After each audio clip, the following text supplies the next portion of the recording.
invite the experts today for that topic. I would like to invite Dr. Venkatesh Shivane, a renowned diabetologist practicing in Mumbai. He is doing a lot of work in research. And I would also invite the senior nephrologist, Dr. Das, to please chair the session, and I would invite request both of them to kindly invite our speaker today.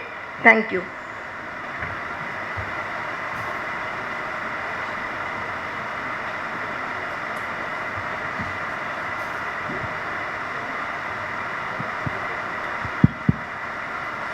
The filtering of the body, obviously it is very essential to know, and the kidney is the filtering unit, as you know, and how to protect it, that is very essential to know for the public.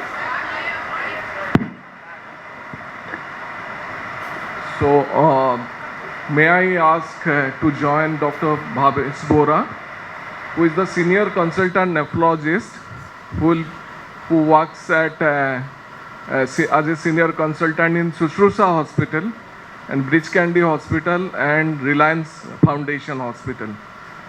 So he will obviously give you a detailed information regarding how to protect your kidneys. Before sir starts, just I will give a comment. एक audience से comment आया था अभी कि if the sugar control is good, so whether we should be very much cautious about it. So this is basically if a person is having sugar for long time, diabetes for long time, and suddenly you feel that the patient's sugar is automatically getting controlled without any medication, that is a warning signal for you. Since probably at that point of time, the kidneys or the filtering unit of yours has started showing its damage. So that is what is most essential. So sugar control automatically happens when the kidney functions deteriorate. So that has to be taken into mind, and I think that will be elaborated more by Dr. Bhabesh Bora. Sir. At the outset, I would like to thank Dr. Tushar Rege sir and DFC for inviting us.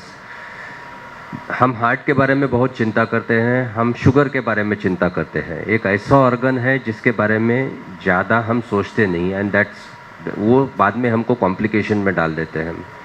वो है kidney.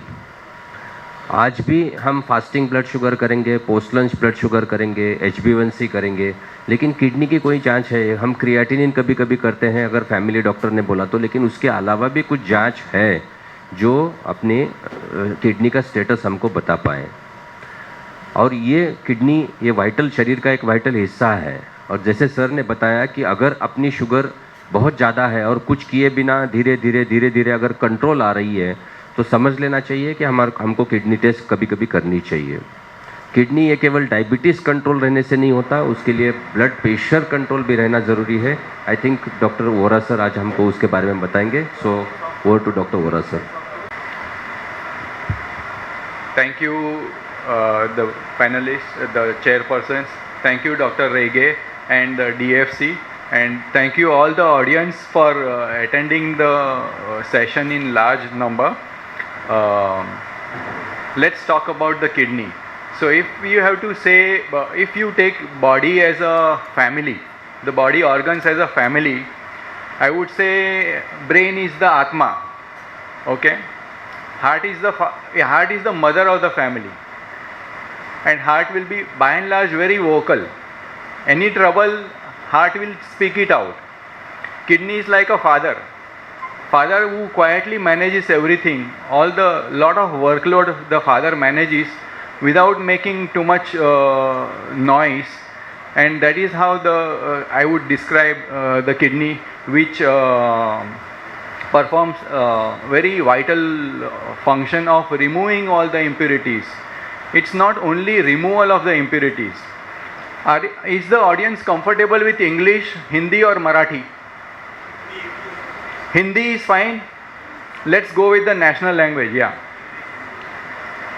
तो अगर kidney का जैसे मैंने describe किया, kidney एक family, अगर शरीर अपना फैमिली है तो किडनी उसमें हार्ट जो है वो मदर का रोल करती है, जो और किडनी जो है वो फादर का रोल करती है, जो साइलेंटली बहुत सारा काम करते रहते हैं एंड पूरी फैमिली को साथ में रखते हैं, पूरी फैमिली की तकलीफ़ कम रखने की कोशिश करती है। किडनी, चूँकि किडनी बहुत इम्पॉर्टेंट है तो 25% of the output from the heart, major supply 25%, 20 to 25% of heart output, whatever blood that comes out from the heart, वो सीधा किडनी को जाता है। इतना इम्पॉर्टेंट ऑर्गन है। किडनी का वज़न 250 ग्राम है, तो 60-70 किलो वज़न की बॉडी में अगर 250 ग्राम की किडनी को 20% सप्लाई दिया जाता है तो आप उससे ही समझ सकते हैं कि कितना इम्पॉर्टेंट ऑर्गन है ये। डायबिटीज़ का मतलब क्या है? डायबिटीज़ मलाइटिस मतलब, डायबिटीज़ मतलब ज़्यादा पेशाब होना और मलाइटिस मतलब मीठा पेशाब होना। तो इससे ये शब्द बना है कि मीठा पेशाब होने वाली बीमारी। तो डायग्नोसिस, डायबिटीज़ के नाम में ही किडनी का इन्वॉल्वमेंट दिखाया गया है कि जिससे डायरेक्ट किडनी का अफेक्शन हो रहा है करके। जैसे उम्र बढ़ती है तो पूरा शरीर कमज़ोर होता है, वैसे किडनी भी कमज़ोर होती है। तो जो हम लोग सब लोग बात कर रहे हैं कि अर्ली डायग्नोसिस करना है, जल्दी डिटेक्ट करना है, वो इसीलिए कि शरीर का एजिंग जो होता है, nobody, none of us in the audience, हमको ये मानना है कि हम बूढ़े हो रहे हैं, हमारी उम्र बढ़ रही है, लेकिन ये हकीकत है और कुछ टेस्ट करने से ही पता चलेगा कि कितना हमारा उम्र हो रहा है शरीर का, किडनी का। तो 40 साल की उम्र के बाद में हमारी किडनी का फंक्शन जो है वो 1% से कम होते जाता है। So somebody who is 70 years age, उसका फंक्शन जो है वो ऑलमोस्ट 30% कम हो जाता है, जो नॉर्मल किडनी का फंक्शन रहता है, जो एट बर्थ या टिल 40 साल की उम्र तक जो फंक्शन है हमारा, 40 के बाद में हर साल किडनी फंक्शन 1% से कम होता है। तो समबडी हु इज़ 80, उसका kidney function approximately 40% just because of ageing कम हो जाता है। तो इसलिए ज़्यादा बीमारी, जो किडनी का डायग्नोसिस जो ज़्यादा होता है, वो ज़्यादा उम्र वाले बुजुर्गों में ज़्यादा बीमारी का डायग्नोसिस होता है। और चूँकि पहले की से आज से 50 साल पहले एवरेज लाइफ एक्सपेक्टेंसी तकरीबन 55 ईयर्स थी और आज की एवरेज लाइफ एक्सपेक्टेंसी 75 साल है। इसलिए आप लोग और हम लोग ज़्यादा किडनी की बीमारी के पेशेंट्स देख रहे हैं। उसकी यही वजह है कि हम लोग ज़्यादा साल जी पा रहे हैं डायबिटीज़, ब्लड प्रेशर और बाकी बीमारियों के साथ, तो हम लोगों को ये ज़्यादा बीमारियां दिखती है। तो किडनी का जो इफ़ेक्ट है, डायबिटीज़ का जो इफ़ेक्ट है किडनी के ऊपर, उसमें क्या तकलीफ़ होती है? तो सबसे पहले जो स्टेज आता है किडनी पर जो असर होती है वो वेरियस स्टेजेस में होती है। तो टिपिकली 5 स्टेजेस में डिस्क्राइब किया जाता है किडनी का बीमारी, बट मैं आपको बहुत सारा थियरी और भाषण नहीं दूंगा। पहले स्टेज में होता है क्या कि शुगर ज़्यादा रहती है। तो शुगर जब भी ज़्यादा रहती है तो किडनी के फिल्टर में शुगर की वजह से ज़्यादा पेशाब बनती है, तो डायबिटीज़ वालों को ज़्यादा पेशाब बनती है। तो it's a stage of hyper filtration. Hyper filtration बोले तो ज़्यादा फिल्ट्रेशन हो रहा है, किडनी ओवर परफॉर्म करती है, उसको ज़्यादा खून मिल रहा है, ज़्यादा पेशाब बन रही है और किडनी को फिल्टर्स को ज़्यादा लोड हैंडल करना पड़ता है।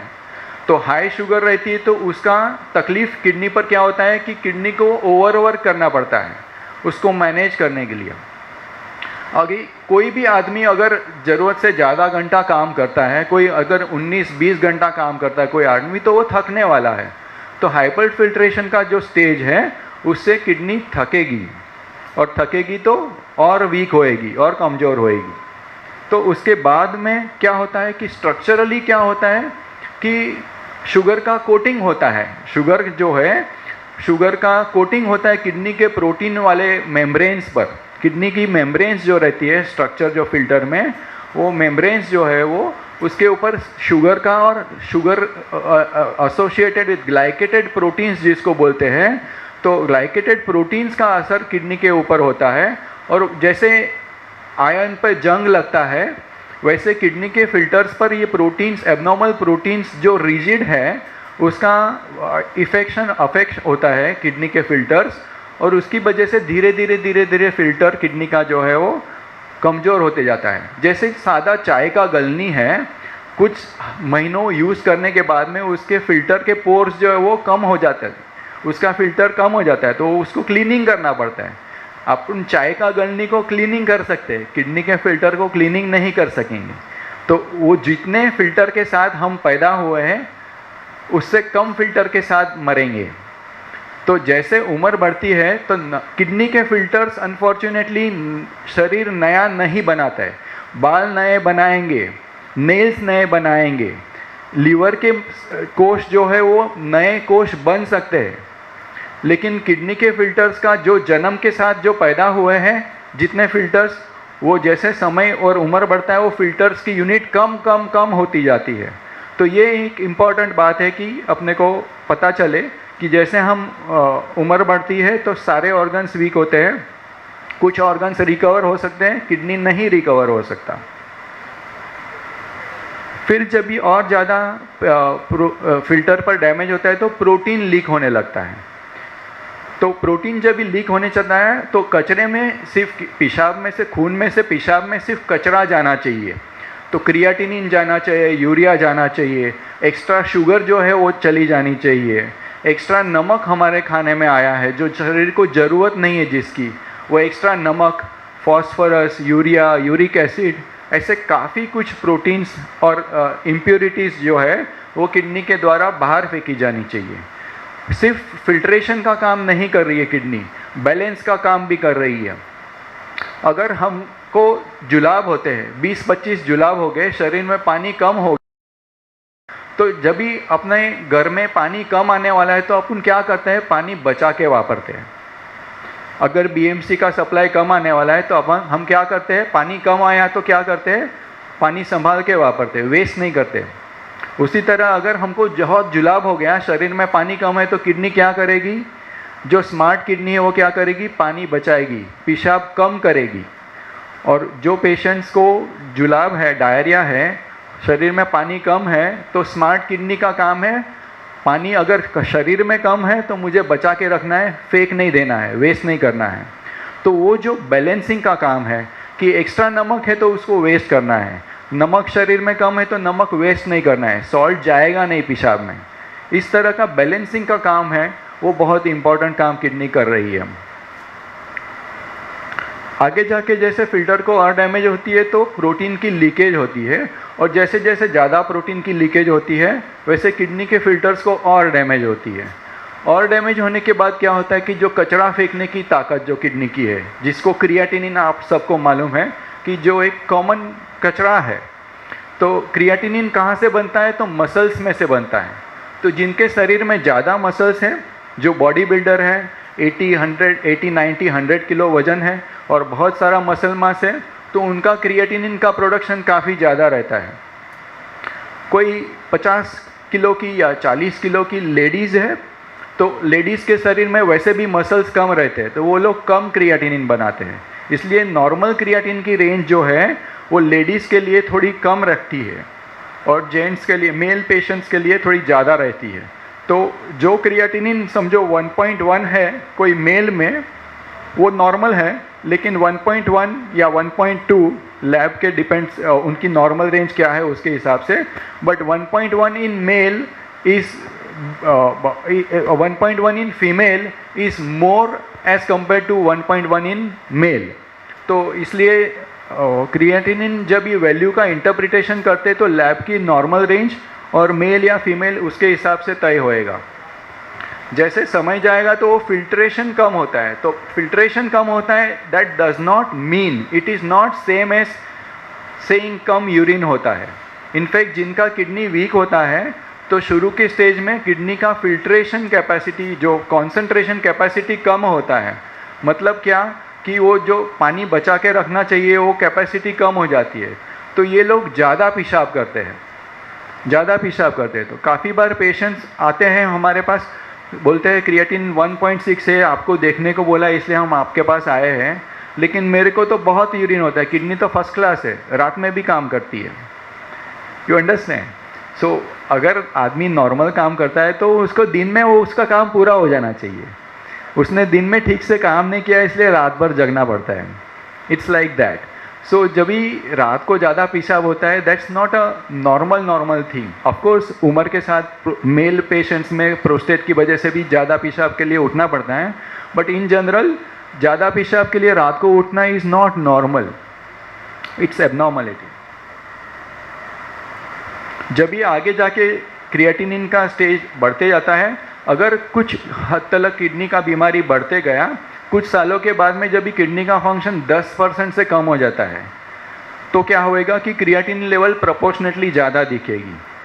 उम्र के हिसाब से और शरीर का वेट, बॉडी वेट के हिसाब से किडनी का क्रिएटिनिन का वैल्यू का इम्पोर्टेंस क्या है, किडनी फंक्शन कितना करता है, उसको GFR में बताया जाता है, ग्लोमेरुलर फिल्ट्रेशन रेट।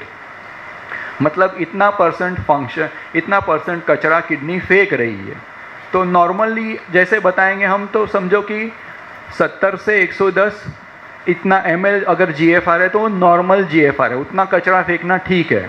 जब भी GFR कचरा फेंकने की ताकत 10% से कम हो जाती है, तो हम बोलते हैं इनको डायलिसिस करना चाहिए या ट्रांसप्लांट करना चाहिए।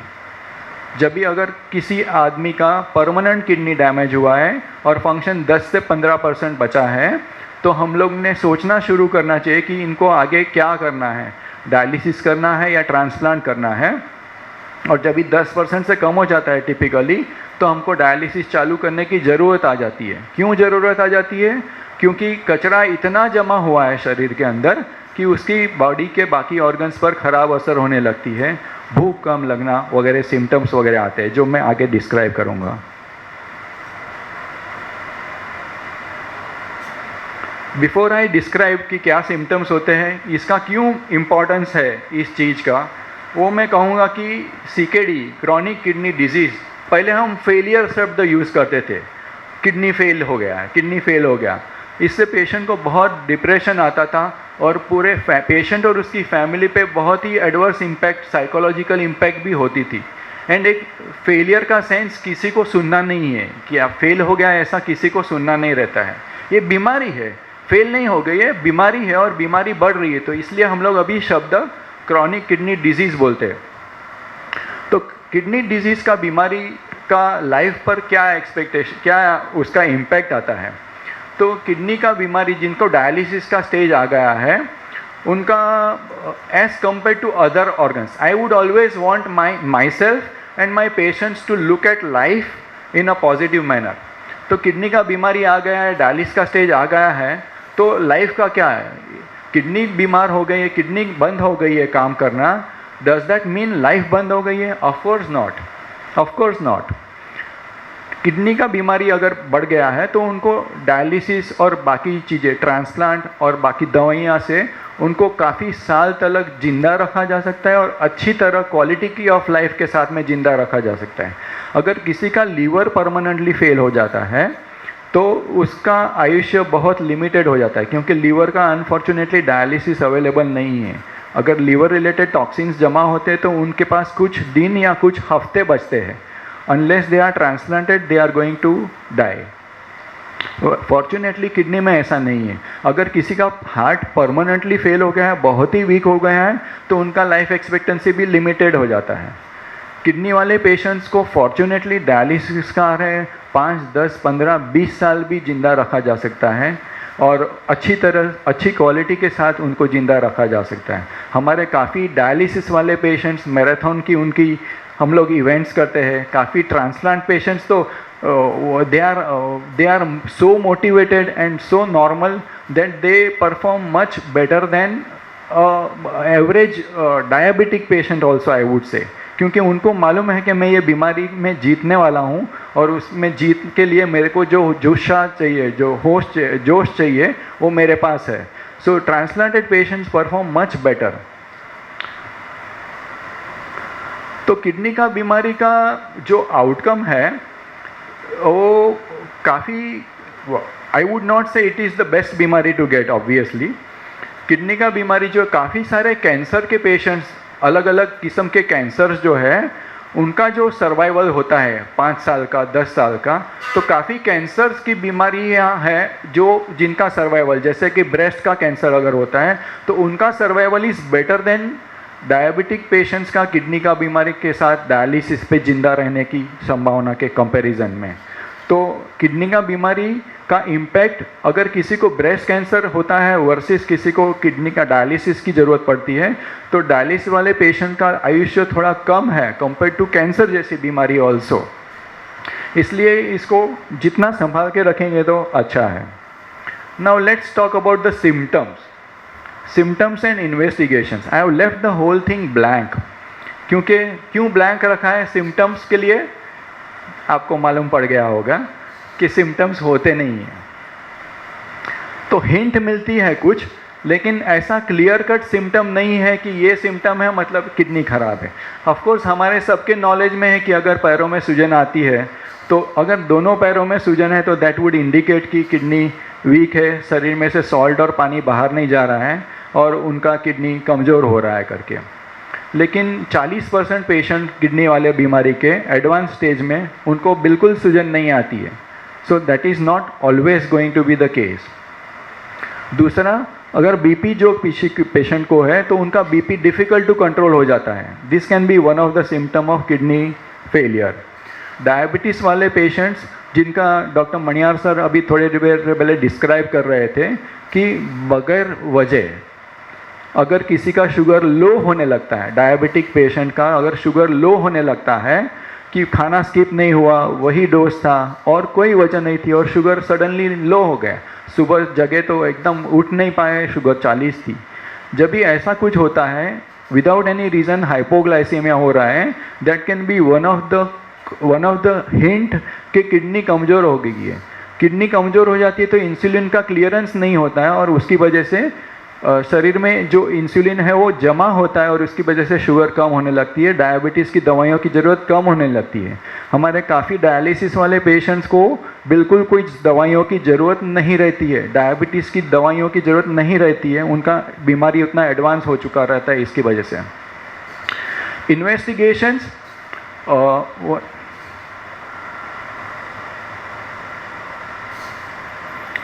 इन्वेस्टिगेशंस में one of the common standard thing that you know is कि क्रिएटिनिन लेवल बढ़ना. क्रिएटिनिन लेवल तभी बढ़ता है जब किडनी फंक्शन फिल्ट्रेशन की कैपेसिटी 50% से कम हो गई है तभी. तो creatinine is not the best test to know. By the time creatinine has gone off 50% of kidney function is gone. तो ऑफकोर्स हमको ऐसे ज़्यादा सेंसिटिव टेस्ट की ज़रूरत है जिससे हमें जल्दी पता चले. तो one of the best thing that you can do is urine routine की टेस्ट. तो यूरिन रूटीन की टेस्ट में अगर प्रोटीन दिखता है दैट इंडिकेट्स कि किडनी के फिल्टर में डैमेज है. क्रिएटिनिन बढ़ने के कई साल पहले, 5, 10, 15 साल पहले यूरिन में प्रोटीन लीकेज दिखना लगता है. तो उतना जल्दी अगर आप पिकअप कर पाते हैं कि प्रोटीन की लीकेज है और उस स्टेज पे अगर आप आपके फिजिशियन से सलाह लेके, ज़रूरत है तो नेफ्रोलॉजिस्ट से सलाह लेके अगर किडनी के फिल्टर्स को प्रोटेक्ट करेंगे तो कई और साल, हो सकता है ज़िंदगी भर आपको डायलिसिस शब्द का नाम नहीं सुनना पड़ेगा. और यही आज का, अगर ये एक सेंटेंस आप लोगों को समझ गया कि अर्ली डिटेक्शन के लिए हम लोग आज सब जमा हुए हैं एंड सिर्फ आप ऑडियंस में ज़्यादातर लोग इंटरेस्टेड है, ज़्यादातर लोग इसमें से काफ़ी कुछ लोग ऑलरेडी सफ़र हो रहे हैं इसलिए यहाँ पे बैठे हैं. I would want this message to go across the board to the whole society कि अर्ली डिटेक्शन जो है वो सभी ने करना है. तो सभी की शुरुआत कैसे हो सकती है कि जैसे आप हैं, आपके पार्टनर्स हैं, हस्बैंड है, वाइफ है, स्पाउस है, चिल्ड्रन है, जिनकी उम्र ज़्यादा है उनमें अर्ली डिटेक्शन जल्दी करवाइए. और जैसे ये समाज में ज़्यादा मैसेज जाता जाएगा तो हमारा आज का जो पूरा कॉन्फ्रेंस है वो सफल हो गया. तो यूरिन में माइक्रो एल्बुमिन क्रिएटिन रेशियो नाम की एक टेस्ट रहती है. जो यूरिन रूटीन जो टेस्ट है उसमें भी कुछ हद तक प्रोटीन रहेंगे तभी पकड़ा जाता है, लेकिन माइक्रो एल्बुमिन क्रिएटिन रेशियो वाली जो टेस्ट है वो और 5-10 साल पकड़ सकता है कि किडनी में बीमारी आ रही कि नहीं, डायबिटीज़ की वजह से या कोई भी और भी वजह से की वजह. तो ये काफ़ी, ये थोड़े बहुत टेस्ट अगर जो 500-700 रुपये में हो सकती है, अगर वो टेस्ट करके हम लोग हर साल में एक बार भी कर लेते हैं, और अगर किडनी का बीमारी हमने समझो कि 2 साल पहले पकड़ लिया, जब ही अदरवाइज डायग्नोसिस होता है उससे 2 साल आगे पहले पकड़ लिया। अगर डायलिसिस की ट्रीटमेंट मैं आपको बताऊं तो एक पेशेंट अगर डायलिसिस पे रहता है तो उसको तकरीबन 3 लाख रुपया कम से come on an average per year खर्चा होता है। तो अगर मैंने 2 साल भी किसी का डायलिसिस का स्टेज पीछे कर दिया तो 6 लाख रुपए बचाए, और ऑफकोर्स उसकी ज़िंदगी में काफ़ी कुछ नंबर ऑफ़ ईयर्स में ऐड कर पाऊँगा। और जो मैं टेस्ट वो सब बता रहा था उसमें तो 10-15 साल पहले पता चल सकता है कि किडनी पे अर्ली डैमेज है कि नहीं। तो इतना 700-1000 रुपये का टेस्ट करके पर ईयर अगर आप इन फ्यूचर आप लाखों रुपये और ज़िंदगी के कुछ साल बचा सकते हैं तो it's worth an investment. As a Baniya I would say it's worth an investment.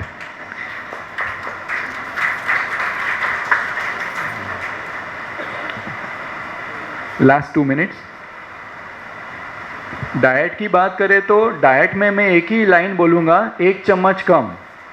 अगर खाना बनाते वक्त आप लोग सब लोग, ज़्यादातर गृहिणी, ladies of the house, the pillar of the house, अगर खाना बनाते वक्त खाने में 1 चम्मच कम डालते हैं किस चीज़ का, SOS, salt, oil and sugar, तो बात बन गई।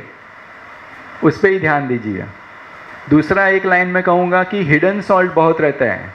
So when ever there is bread biscuits जो है, ब्रेड और बिस्किट्स उसमें बहुत सारा, anything coming from bakery has baking powder, तो सोडा सॉल्ट उसमें हिडन सॉल्ट बहुत रहता है, उस पर ध्यान देना है। लाइफस्टाइल मॉडिफिकेशन के बारे में काफ़ी बात हो चुकी है। Drugs that are useful and harmful. So fortunately with advancement in medicine काफ़ी दवाइयाँ हैं जो किडनी को मदद करती है, जो किडनी का फिल्ट्रेशन फंक्शन जो है वो ज़्यादा साल टिका के रख सकती है। वो अप्रोप्रिएट पेशेंट का केस बेस हम लोग सॉल्यूशन दे सकते हैं आपको। कुछ कॉमन दवाइयाँ किडनी को नुकसान करती है, जैसे कि डाइक्लोफिनेक है, कॉम्बिफ्लाम, ब्रूफेन, वोवेरान, ये काफ़ी दवाइयाँ किडनी को नुकसान करती है जो अवॉइड करनी चाहिए। तो डायबिटिक पेशेंट को सेफ दवा बोले तो पैरासीटामोल है, तो उस पर एक ध्यान देना चाहिए। Very important thing is prepare for the future. जब भी हमको मालूम है कि आगे जाके बच्चे बड़े होते हैं तो आप फैमिली के लिए, शादी के लिए पैसा जमा करते हैं, वैसे अगर आपको मालूम है किडनी का बीमारी है तो उसके लिए पैसे की बंदोबस्त करना, एडिक्वेट इंश्योरेंस निकालना, वो बहुत ही इम्पॉर्टेंट चीज़ मैं कहूँगा। इसके लिए मैंने अलग स्लाइड रखी है कि जितना आप अच्छे से इंश्योर्ड रहेंगे, जितना अमाउंट के लिए प्रिपेयर्ड रहेंगे, तो आपको किडनी की बीमारी के साथ जीने के लिए काफ़ी सहायता मिल जाएगी। Thank you very much.